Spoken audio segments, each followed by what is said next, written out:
The school has always been open to the use of technology, and obviously over the last 5 or 6 years it's really accelerated.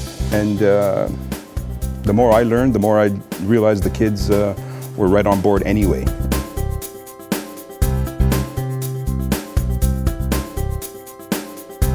We have a school Twitter feed, we have a school Flickr feed, we use Facebook as a school, just ways of communicating with our students and our parents. I know the teachers, if we want to contact them, they have school emails, and it's really easy for us to get in contact with them if we want to.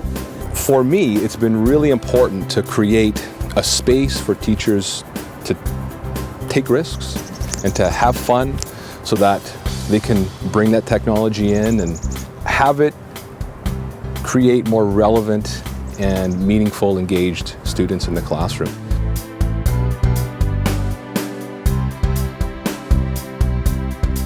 Today we were working on a project called Techno Trader. So the students work basically together as a group. They form a little brokerage.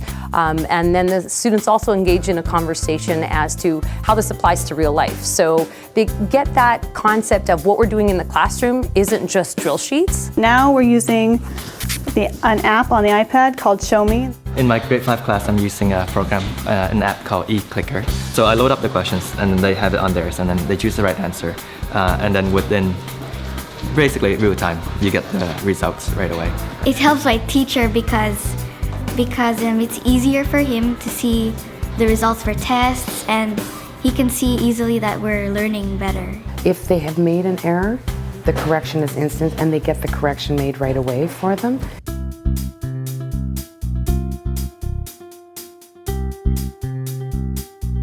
When I started teaching here, I literally taught with chalk and progressed to this. It was a big deal when we moved to whiteboards. I was here before we had a computer lab. A lot of the children are more familiar with iPads even than I may be because they've been exposed to tablets and iPhones or different kinds of phones ever since they were really young. It's wonderful that our students know how to use the media and that they know how to use the technology that's available out there. A lot of the teachers are afraid to implement it because they themselves don't know how to use it.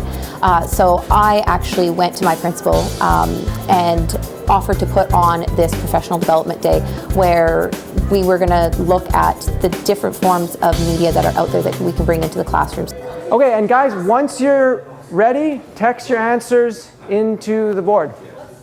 And because you're all doing different work and I'm over here sometimes and not over there other times, I would like you to tweet me, if you can, some of your ideas and responses and your questions. It's really different than when I started, and I think it's really exciting more than anything. To cope with the changes in technology is a major responsibility of the teacher. A lot of it I learned on my own.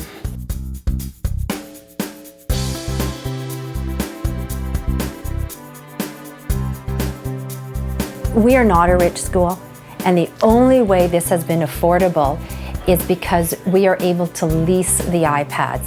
We have a bring your own devices policy that's in effect, and the policy tries to leverage the devices that students have, everything from a tablet or laptop all the way to a mobile phone, smartphone. Best practice is best practice. It's not about the toys and the new techniques. It's about using them to the full benefit for the students. Technology isn't the whole story. And I think as a school we need to continue to find ways to make learning relevant and engaging. But I do see us continuing to go down that road of using the available tools to make learning more engaging for our students.